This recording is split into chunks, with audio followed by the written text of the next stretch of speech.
السلام علیکم ورحمۃ اللہ وبرکاتہ۔ بسم اللہ الرحمن الرحیم۔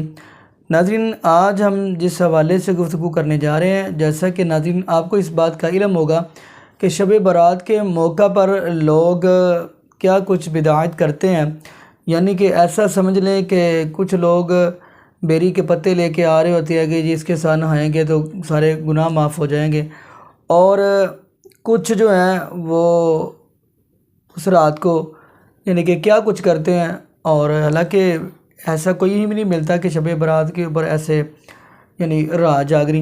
اور دوسرے نمبر پہ یہ بھی ایک جملہ آپ دیکھیں گے، آگے سے کہتے ہیں کہ اس رات کے اندر گناہ جھڑتے ہیں اور رزق لکھا جاتا ہے۔ تو ناظرین، یہ سراسر نبی پاک صلی اللہ علیہ وسلم کی حدیث کا انکار ہے۔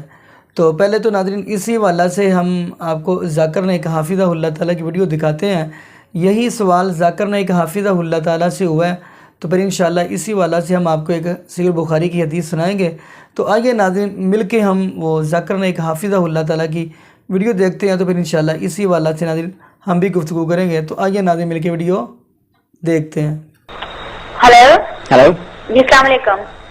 وعلیکم السلام ورحمۃ اللہ وبرکاتہ۔ جی doctor Zakir, I have two questions۔ میرا پہلا سوال یہ ہے کہ Can I one question time, sister, because there are many calls going on. Can you ask the جی میرا بس question which is more important? جی میرا سوال یہ ہے کہ یہ جو بڑی راتیں جو آتی ہیں، للیت القدر جو آتی ہے، اور یہ شب معراج جو آتی ہے، اور شب برات جو آتی ہے، تو لوگ جو خصوصاً پاکستان اور انڈیا میں لوگوں نے جو ایک مقرر کر لیا ہے کہ وہ جاگنے والی رات ہے اور رات بھر عبادت کرنی ہے، اور اسی رات ساری آپ کو اپنی نفل نمازیں پڑھنی ہیں۔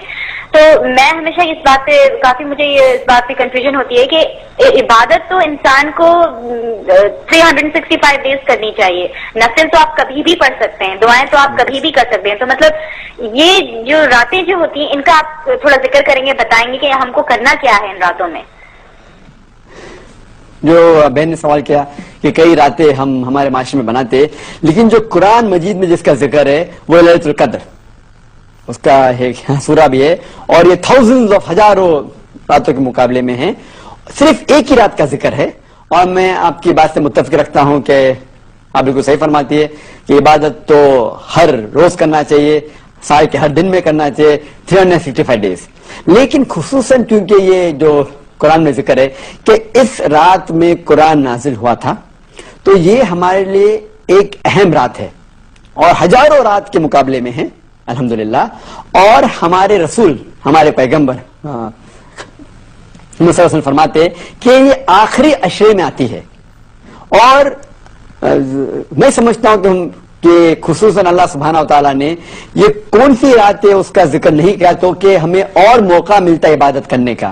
تو ہم یہ آخری عشرے میں، رمضان کے آخری 10 دنوں میں خصوصاً کہتے ہیں کہ it should be alternate, it should be odd days, یا 21ویں رات ہو یا 23ویں یا 25ویں یا 27 یا 29ویں رات، ان ایک راتوں میں ہونا۔ اور کیونکہ ہمیں پتہ نہیں کہ رمضان کبھی ایک دن لیٹ شروع ہوتا ہے، ایک دن پہلے شروع ہوتا ہے، تو اسی لیے ہم سب 10 رات اگر عبادت کریں گے سب سے بہتر ہے۔ خصوصاً جو آلٹرنیٹ نائٹس ہے، 21ویں، 23، 25ویں، 27، 29، تو ہمیں موقع ملتا ہے اور عبادت کرنے کا۔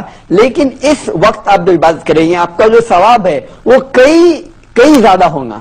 تو اسی لیے اللہ کے رسول نے کہا کہ ہمیں ڈھونڈنا چاہیے کہ یہ رات جو ہے آخری عشرے میں ہمیں ڈھونڈنا چاہیے، تو کہ عبادت کرنے کا موقع ہے۔ اور عام طور پہ عبادت کرنے کا ثواب تو ملے گا ہی، لیکن خصوصاً رمضان میں ثواب اور ملے گا، کیونکہ جیسے ہم جانتے ہیں کہ وہ شیطان، اللہ سبحانہ و تعالیٰ شیطان کو قید کرے رکھتا ہے، تو ہمیں اور ثواب ملے گا۔ اور خصوصاً رمضان کے اندر آخری عشرے میں اور ثواب ملے گا۔ اور خصوصاً جو آلٹرنیٹ نائٹ سے 21ویں، 23، 25، 27، 29، ان راتوں میں اور ثواب ملے گا۔ اسی لیے ہمیں ان راتوں میں کوشش کرنا چاہیے کہ جاگنا چاہیے اور عبادت کرنا چاہیے۔ لیکن سال کے اس کا مطلب یہ نہیں کہ باقی دنوں باقی رات میں بات نہیں کرنا چاہیے، ہر روز کرے تو بہت اچھا ہے الحمدللہ۔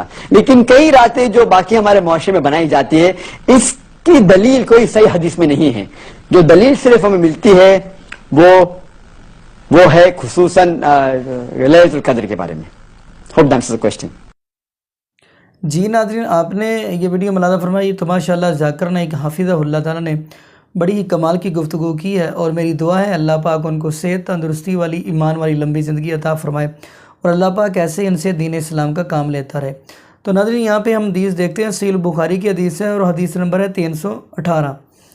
تو نبی پاک صلی اللہ علیہ وسلم فرماتے ہیں کہ اللہ پاک نے ماں کے رحم کے اندر بھی ایک فرشتے کو مقرر فرمایا ہے، اور وہ فرشتہ جب نطفہ جو ٹھہر جاتا ہے وہ پھر وہ کہتا ہے، فرشتہ کہتا ہے کہ اللہ جی یہ نطفہ بن گیا ہے۔ پھر جب وہ علقہ یعنی کہ علقہ بن جاتا ہے وہ کہتا ہے کہ اللہ جی علقہ بن گیا، پھر کہتا ہے مضغہ بن گیا۔ پھر اللہ پاک فرماتے ہیں فرشتے سے کہ اب لکھو، کیا لکھو؟ کتنے سال جیے گا۔ یعنی اس حدیث کے اندر یہ نہیں بتایا کہ کتنی گنتی کی، کتنے گنتی نہیں یعنی بتائی، اور فرمایا اب لکھو کہ یہ دنیا میں رہ کر کیا کرے گا، یعنی یہ لکھو یہ نیک ہوگا یا برا ہوگا، اب یہ لکھو یہ مذکر ہے یا مؤنث ہے، اور یہ کتنی دن یعنی کتنے سال دنیا پہ رہے گا یہ لکھو۔ یعنی یہ صحیح بخاری کے اندر حدیث کے اندر بتا دیا گیا، یہ تھے اس ماں کے رحم کے اندر ہی ہر چیز لکھ دی جاتی ہے۔ تو پھر یہ کہنا کہ شب برات کے اندر جی رزق میں اضافہ ہوتا ہے اور عمر بھی لمبی ہوتی ہے، کیا کچھ کہنا۔ تو یہاں پہ ناظرین سورہ لقمان کی میں ایک آیت پڑھتا چلوں تو اللہ رب العالمین کا قرآن یہ بات کہہ رہا ہے، ان اللہ عندہ علم الساعۃ وینزل الغیث ویعلم ما فی الارحام۔ یہ سورہ لقمان کی آخری آیت ہے۔ تو ناظرین اس کے اندر اللہ پاک فرماتے ہیں کہ 5 چیزوں کا علم صرف میرے پاس ہے۔ نمبر 1، قیامت کب آئے گی، اللہ پاک فرماتے ہیں یہ مجھے ہی پتہ ہے اور کسی کو بھی نہیں پتہ۔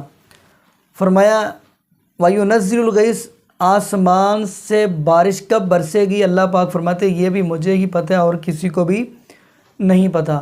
فرمایا وَيَعْلَمُ مَا فِي الْأَرْحَامِ، ماں کے پیٹ کے اندر بچہ ہے یا بچی، اللہ پاک فرماتے ہیں یہ بھی مجھے ہی پتہ ہے۔ اور آپ نے ناظرین دنیا کے اندر معاشرے کے اندر یہ بھی دیکھا ہوگا، کچھ لوگ الٹرا ساؤنڈ کے ذریعے یہ کہتے ہیں کہ جی پتہ چل جاتا ہے، حالانکہ ناظرین ایسی بات نہیں ہے۔ چلو اگر بالفرض ان کے کہنے کے مطابق مان بھی لے تو یہ تو نہیں پتہ چلتا کہ وہ بچہ بول بھی سکتا ہے یا نہیں بول سکتا، وہ یہ تو نہیں الٹرا ساؤنڈ والے بتا سکتے کہ یہ بچہ دیکھ سکتا ہے یا نہیں دیکھ سکتا، تو یہ بھی نہیں بتا سکتے کہ بچہ معذور ہے یا ٹھیک ہے۔ تو خیر نمبر 4، یہ کل کیا کمائے گا، ما تکسب غدا، کل کیا کمائے گا، اللہ پاک فرماتے ہیں یہ بھی مجھے ہی پتہ ہے۔ بھیا یہ ارض تموت، کل اس نے دنیا سے جانا ہے تو کب یہ مرے گا، اللہ پاک فرماتے ہیں یہ بھی مجھے ہی پتہ ہے۔ یعنی کہ پتہ چلا کہ 5 چیزوں کا علم اللہ فرماتے ہیں مجھے ہی پتہ ہے۔ جیسا کہ ہم نے صحیح بخاری کی حدیث پڑھی ہے کہ فرشتہ ہر چیز لکھتا ہے، لیکن حدیث کے اندر یہ الفاظ نہیں ہے کہ کتنے سال جیے گا، یہ الفاظ نہیں ہے۔ تو یہاں پہ ایک مجھے یاد آ گئے، اللہ کے ولی امام مالک رحمۃ اللہ علیہ، اور اب ان کو خواب آئی ہے، نبی پاک کی زیارت ہوئی ہے، تو نبی پاک کو کہ صحیح بخاری کی حدیث ہے، نبی پاک نے فرمایا کہ جس کو میری زیارت ہوئی اس کو میری ہی زیارت ہوئی، کیونکہ شیطان میری تصویر بن ہی نہیں سکتا، اللہ نے اتنے پہرے لگا دیے ہیں۔ تو خیر امام مالک کو خواب آئی ہے، نبی پاک کی زیارت ہوئی ہے، تو نبی پاک صلی اللہ علیہ وسلم سے امام مالک پوچھنے لگے کہ میری زندگی کتنی ہے، تو نبی پاک نے ایسے اشارہ کیا، یعنی ایسے 5 کا اشارہ کیا۔ تو اب امام مالک رحمۃ اللہ علیہ پریشان تھے کہ آخر اس سے مراد کیا، 5 سال ہے یا 5 مہینے ہے یا 5 صدیاں، خیر کتنے ہیں، لیکن پریشان تھے۔ انہوں نے اپنے ایک شاگرد کو امام نووی رحمۃ اللہ کے پاس بھیجا، کیونکہ وہ خواب کی تعبیر کر لیتے تھے۔ تو اب امام نووی کے پاس بھیجا اور ساتھ امام مالک نے یہ بات کہی کہ جا کے اس کو بتانا نا کہ امام مالک کو یہ خواب آئی ہے، یہ نہ بتانا، ویسے خواب کی تعبیر پوچھ لینا۔ اب اس نے جا کے امام نووی سے بات کی، تو امام نووی کہنے لگے خواب کس کو آئی ہے، جی یہ نہیں میں بتا سکتا۔ تو امام نووی نے دوبارہ واپس لوٹا دیا کہ جب تک بندے کا نام نہیں بتائیں گے میں کیسے بتا دوں گا۔ تو خیر امام مالک نے پھر اس کو بھیجا کہ جا کے بتا دو میرا نام۔ اب نام جا کے بتایا تو امام نووی کہنے لگے امام مالک سے یہ پیغام دے دیجیے گا کہ آیا کہ آپ نے سورہ لقمان کی آخری آیت نہیں پڑھی، اس سے مراد یہ تھا، نبی پاک سے سمجھانا چاہ رہے تھے کہ یہ 5 چیزوں کا علم اللہ کے پاس ہے اور کسی کے پاس نہیں ہے۔